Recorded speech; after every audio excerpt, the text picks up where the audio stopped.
नमस्कार दोस्तों, HRDI में आप सभी का स्वागत है। आप सभी लोग कैसे हैं?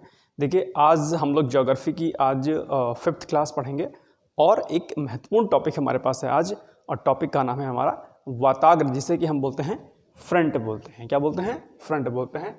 इम्पॉर्टेंट टॉपिक है, थोड़ा सा समझने का प्रयास करिएगा। ज़्यादा से ज़्यादा हम लोग 10 मिनट के अंदर इस लेक्चर को फिनिश कर देंगे। तो सबसे पहले जो बात करते हैं वो हम बात करते हैं कि वाताग्र क्या होता है। तो जैसा कि डेफिनेशन में लिखा है कि वाताग्र एक प्रकार का मौसमी तंत्र है। क्या है? मौसमी तंत्र है। इस चीज़ को ध्यान रखिएगा।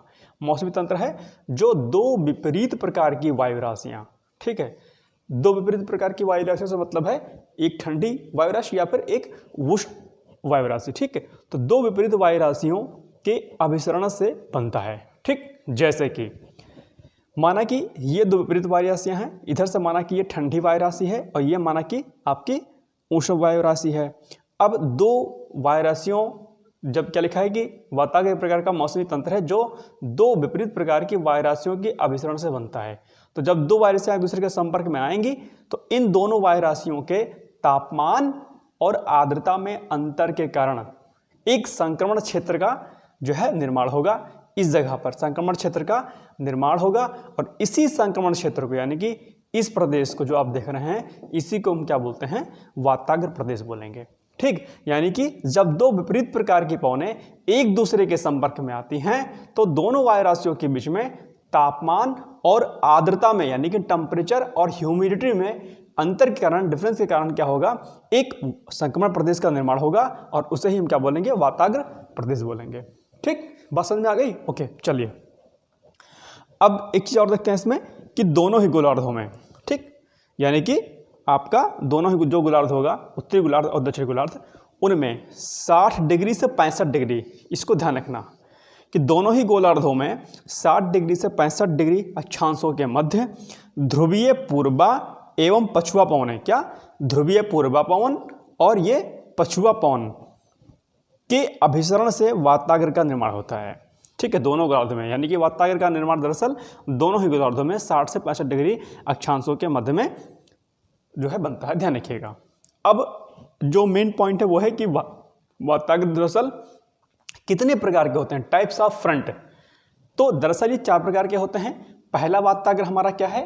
ध्यान दीजिएगा। पहला हमारा वाताग्र है स्थिर वाताग्र। दूसरा है हमारा उष्ण वाताग्र, जो कि मोस्ट इंपॉर्टेंट है, आपका ध्यान रखिएगा।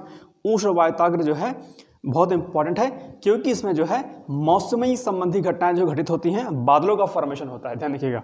उष्ण वाताग्र आपका इंपॉर्टेंट है। उसके बाद शीत वाताग्र है और फिर अधिविष्ट वाताग्र होता है, जो कि वाताग्रों के समाप्ति का एक संकेतक होता है। यानी कि यहाँ पर इस जगह पर अधिविष्ट वाताग्र में आकर के जो वाताग्र बनने की जो प्रोसेस है वो क्या हो जाती है? समतुल्य हो जाती है, खत्म हो जाती है। ध्यान रखिएगा।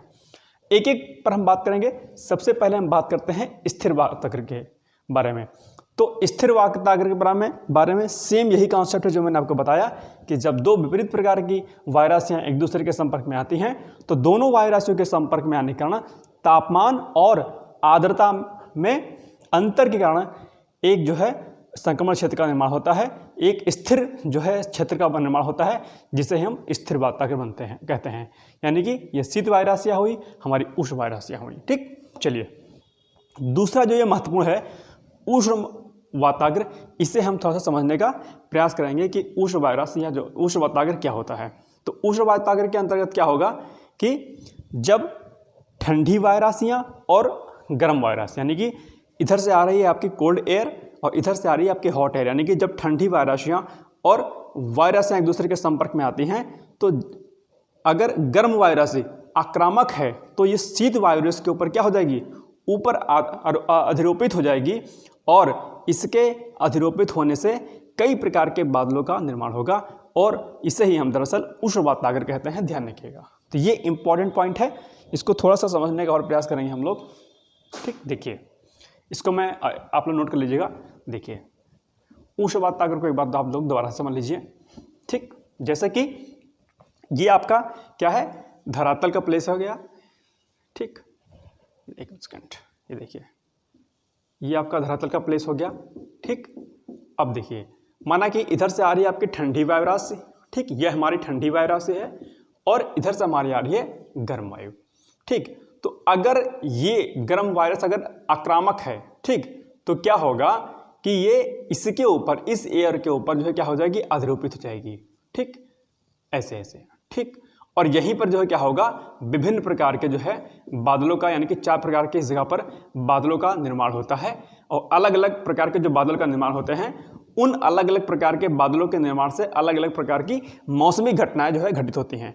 और यही बादल जो बनेंगे यहाँ पर, ये बादल बनने के जैसे निम्बो स्टेटस हो गया और कई प्रकार के बादल होते हैं, इन्हीं बादलों के बनने से अलग अलग प्रकार के मौसमी घटनाएं घटित होती हैं। और वो भी आपके प्रश्न जो है परीक्षा में पूछे जाते हैं, तो उसको हम अलग से पढ़ाएंगे कि बादलों का फॉर्मेशन दरअसल कैसे होता है और किस किस प्रकार के बादल बनने से कौन कौन सी घटनाएं जो है आपके अर्थ सरफेस पर घटित होती हैं, ठीक। तो ये दरअसल हो गया आपका उष्ण वाताग्र, जो कि बहुत इंपॉर्टेंट है, ठीक।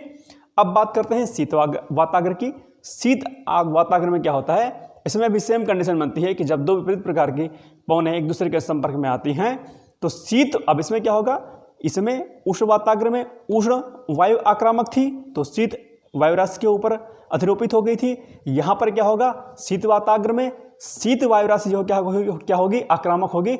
और जब ये शीत वायु राशि एक दूसरे के संपर्क में आएगी गर्म वायु के, तो आक्रामकता के कारण, शीत वायु राशि के आक्रामकता के कारण ये गर्म वायु राशि को अपने ऊपर अधिरोपित कर लेगी और इसी अधिरोपण की स्थिति को हम शीत वाताग्र कहेंगे, ध्यान रखिएगा, ठीक। तो उष्ण वाताग्र में उष्ण वायु जो है क्या होगी, आक्रामक होगी, जबकि वहीं दूसरी ओर शीत वाताग्र के अंतर्गत शीत वायु राशि जो है आक्रामक होगी। और ये जब तेजी के साथ इसके आगे तरफ बढ़ेगी गर्म वायु राशि की तरफ, तो ये जो है आक्रामकता के कारण गर्म वायरस को ऊपर अपने ऊपर क्या कर लेगी, अधिरोपित कर लेगी, ठीक। और इसी क्षेत्र को क्या बोलेंगे फिर हम, शीत वाताग्र का यहाँ पर जो क्या होगा, फॉर्मेशन होगा। चलिए अब जो लास्ट है हमारा वो है अधिवृष्ट वाताग्र। अधिवृष्ट वाताग्र जो क्या होता है कि जब वाताग्र प्रदेश में धरातल के क्षेत्र पर शीत पवन का प्रभाव कायम हो जाता है, यानी कि शीत वायु राशियाँ क्या होती हैं, ज़्यादा हो जाती हैं, उनका प्रभाव ज़्यादा हो जाता है और गर्म वायु राशि पूरी तरह से ऊपर उठ जाती हैं, तो इस अधिवृष्ट, तो इसे क्या कहेंगे हम, अधिवृष्ट की अवस्था कहेंगे। यानी कि एक ऐसी स्थिति आती है कि जब शीत जो वायु राशियाँ होती हैं उनका जो है क्षेत्र जो है ज़्यादा होता है और क्या कहते हैं, जो गर्म वायु राशियाँ हैं वो हल्की होकर ऊपर उठ जाती हैं, तो वहाँ पर अधिवृष्ट अवस्था का फॉर्मेशन होता है। और यही अवस्था जो है वाताग्र के विनाश की पूर्व की अवस्था होती है। और जो गर्म वायु राशि होती है वो ऊपर उठती हैं, हल्की होती हैं और उसमें थोड़ी सी आर्द्रता होती है, और आर्द्रता के कारण यानी कि ह्यूमिडिटी के कारण क्या होगा कि फव्वारे जैसी बारिश भी होगी। तो ध्यान रखना कि इससे जो है फव्वारे जैसी वाताग्र होगी और यहीं पर इसी स्थिति पर आकर के अधिवृष्ट वाताग्र जो है समाप्त हो जाएगा, ठीक। अब इसमें कई सारी और कंडीशन बनती हैं, इसको हम लोग बाद में पढ़ेंगे। जस्ट मैंने आपको बता दिया कि दरअसल वाताग्र होता क्या है। तो जैसा कि हमने बताया कि वाताग्र एक प्रकार की मौसमी घटतंत्र होता है जो दो विपरीत प्रकार की वायरसियों के अभिसरण से बनता है। जब दो विपरीत प्रकार की वायरसियाँ एक दूसरे के संपर्क में आती हैं तो दोनों वायरसियों के बीच में तापमान और आर्द्रता में अंतर के कारण जो है क्या कहते हैं, एक प्रदेश का निर्माण होता है, उसे हम वाताग्र कहते हैं, वाताग्र प्रदेश कहते हैं। वाताग्र जो है दरअसल 4 प्रकार के होते हैं। पहला वाताग्र हमारा कौन सा होगा, स्थिर वाताग्र होगा। दूसरा हमारा जो क्या होगा, उष्ण वाताग्र होगा। तीसरा हमारा शीत वाताग्र होगा और चौथा हमारा अधिवृष्ट वाताग्र होगा, ध्यान रखिएगा। तो ये वाताग्र की प्रोसेस थी और इसमें जो है उष्ण वाताग्र बहुत इंपॉर्टेंट है। मैंने बताया आपको कि यहाँ पर 4 प्रकार के बादलों का निर्माण होता है और ये 4 प्रकार के जो बादल बनते हैं अलग अलग, इन्हीं 4 प्रकार के अलग अलग बादलों के बनने से ही अलग अलग प्रकार की मौसमी घटनाएं घटित होती हैं जो कि आपके एग्जाम के लिए इंपॉर्टेंट होती हैं। इसको हम आपको अलग से पढ़ा देंगे और इसी वाताग्र के अंतर्गत हम आपको बादलों का जो फॉर्मेशन होता है उसको ही बताएंगे। तो ये अगली क्लास में बताएंगे। जस्ट मैंने आपको आज एक बता दिया कि वाताग्र क्या होता है। तो ये हो गया आज आपकी नॉर्मल क्लास वाताग्र के लिए। आपको बता दूं कि करंट अफेयर्स आपका डेली HRDIS के माध्यम से कराया जाता है। प्लीज़ आप लोग उसको देखा करिए और जितना ज़्यादा हो सके उसको आप लोग शेयर करिए, प्लीज़ आपसे रिक्वेस्ट है। इसके अलावा आपको बता दूं मैं कि जो करंट अफेयर्स आपका है बहुत जल्द अब आप लोग के बीच में आ जाएगा, जो है 3 से 4 दिनों के अंदर सभी बुक शॉप पर आपको मिलना शुरू हो जाएगा। Anyways, thank you so much. जय हिंद।